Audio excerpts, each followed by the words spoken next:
Well, good morning, my friends. We have merch, and boy, do we have merch ever. I just got my first shipment of all the hats and beanies and bags and randomness, so if you are on the Facebook page and you'd like to buy one of the hats and help support the vlog, this is how you do it. Go join Daze with Jordan the Lions on Facebook, and I'm posting them there. They're all kind of random, and some of these will never be made again, so if you'd like to have one, please help support the vlog. Now let's get this sucker started.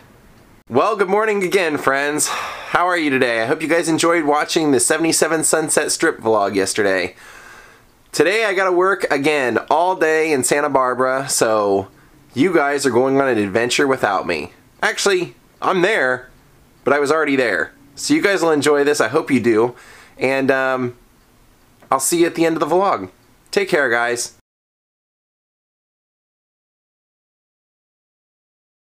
Now this house was known as the Gingerbread House, or Hewsett. I know I'm not pronouncing that correctly, but it's also kind of commonly known as the Gingerbread House. And this was actually in the 16th and 17th century. This was the house of one of the most famous and successful merchants of its day. And in fact, if it's still the way it's supposed to be, the insides of every room have these extremely elaborate murals painted in gold and have various trimmings, and it's kind of known as an architectural masterpiece inside. So I'd love to get inside and see if we can take a look. It looks like it's a pizza place now.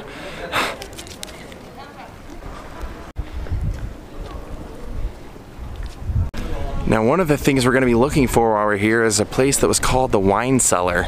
And the Wine Cellar has a pretty interesting story to it as well, because at one point in time, the Wine Cellar was actually where all the city officials and everybody that made decisions, the people that weighed out and inspected all of the goods that came in, they priced them. If the goods weren't good enough to be priced and put out with others, they would take it down to a cellar and they would sell it cheaper. This is also where the executioner's axe was hung in case they ever had any executions, which they did. They ended up executing the mayor at one point along with 12 other city officials right here in the town square. Brought him out here and beheaded him.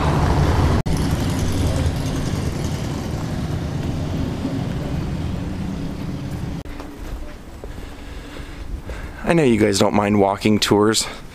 Not if you watch my show, you couldn't. Now guys, I never ever claimed to be an expert on pronouncing foreign words, so you'll have to forgive me for some of my pronunciations. Now the ruins that you're looking at right now, this actually used to be in the 12th and 13th century. These were two churches that shared a wall. In between them, you can see where that opening is over there. And it was called the St. Peter and St. Hans churches. Let's take a walk through and look at it. Basically what happened was they said that there was one church built here in, even before the walls were here, in the foundation of Visby. But eventually because of the trade, the population was getting to be so much that they needed a bigger church. And so they decided just to build the other church right on the northern side of this wall. And this right here where we're at now, this would have been the southern section of the church. Now, I've already told you, but good grief, 12th and 13th century, it almost blows my mind that stuff like this still exists. Now, look at the ornate detail on the grounds here. It's kind of hard to see because of how old it is, but you can tell there was something here at one point. You can see right here, almost like a little bit of a sunburst here.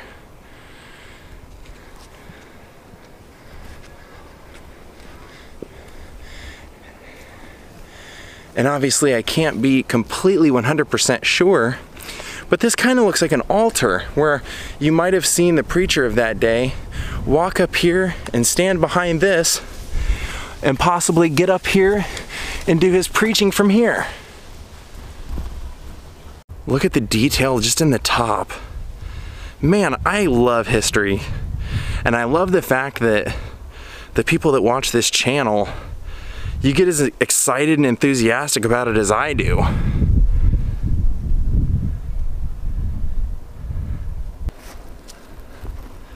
And you can see here where they have taken some of the stone with all those little ornate designs that probably have some sort of meaning that I don't know. They've put them, and even though they've broken up, they've laid them along the walls here. Now let's go over and look at what would have been the northern side of the church. Now it looks like it's more of a restaurant, but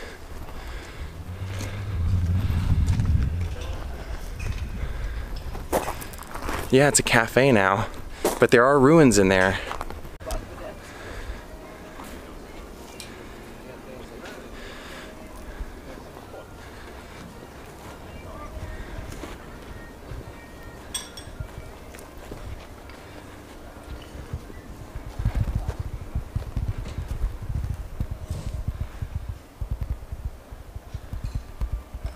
Now we're gonna go ahead and go off and see if we can't find that wine cellar I wanted to tell you about.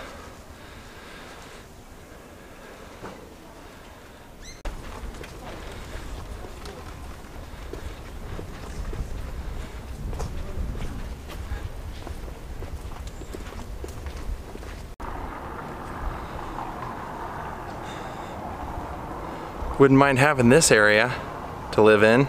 You know, I love these old European cities, so when I say I wouldn't mind living in that space, I really mean like, I really wouldn't mind living here every once in a while, you know, like a couple of months at a time, or it's a totally different environment and a totally different lifestyle here.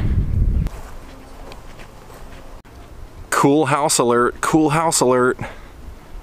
Now I could be wrong, guys, but as I understand it from what I read, this was the original wall. This is the original wall. But this section, these sections right out here, were added a little bit later as defense when they put cannons up in the top.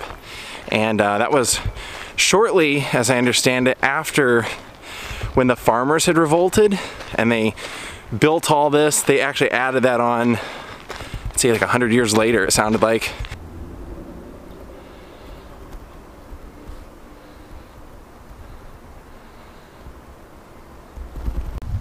Now this section of the wall was actually known as Big Henry, and it was, like I said, shortly after they constructed the original part of the wall that they increased the height a little bit and added these towers as an extra defense. How does a bank get an amazing building looking like that? Good grief. That is magnificent. That had to have been a house at some point. It would have had to have been, wouldn't you think? Definitely. Now it's no question it's a bank. No, looks like maybe it always was a bank. You can tell by right over the archway. I want to go look at those Asian looking towers straight ahead. Let's go check that out, guys.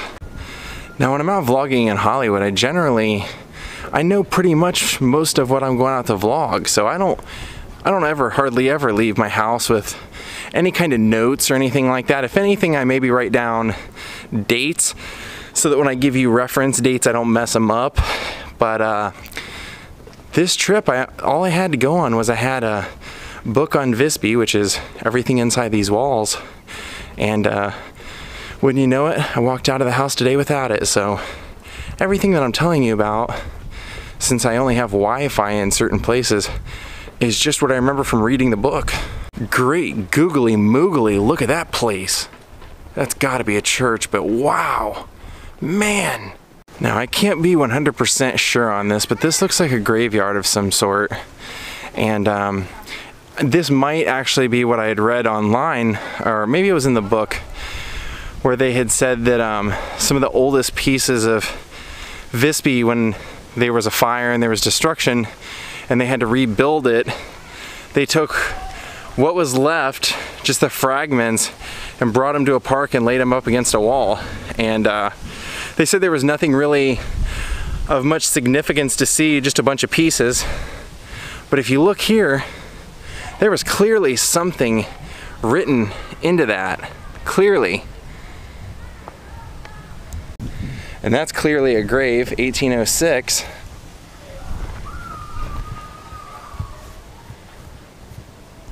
Well, the church doors are open and I'm running out of time before I have to go meet everybody, but if you think I'm not going in there, you're nuts. Let's go.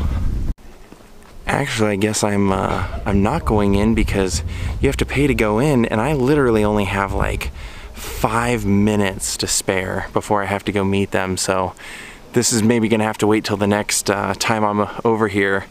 But God, I just hoping I could just walk on in and take a gander, and maybe I'll walk over there and see if they'll let me. Who knows? Maybe they'll be cool.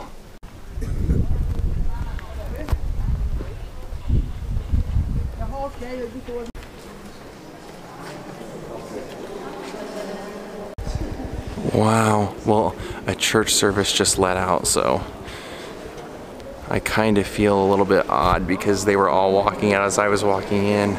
Look at that pipe organ. Wow.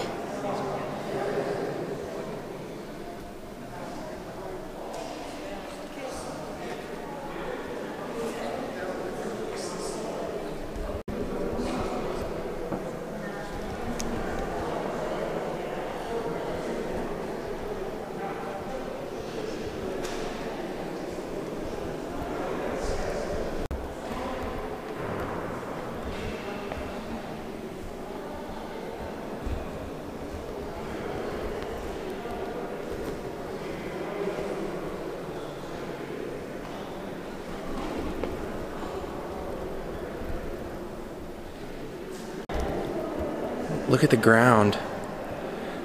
These plates are upside down from where I'm standing, but I'll walk you over and show you the other one. It's pretty interesting.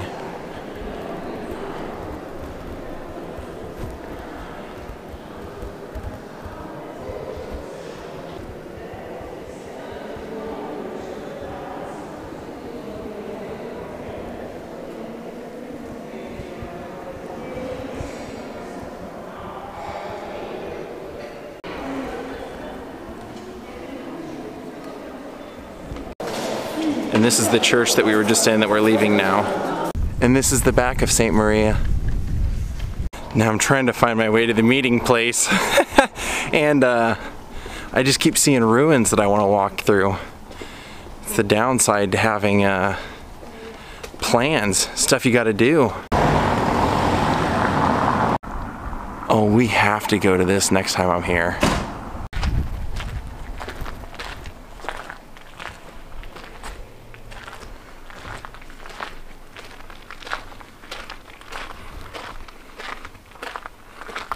Just a little bit of a teaser. Little tease.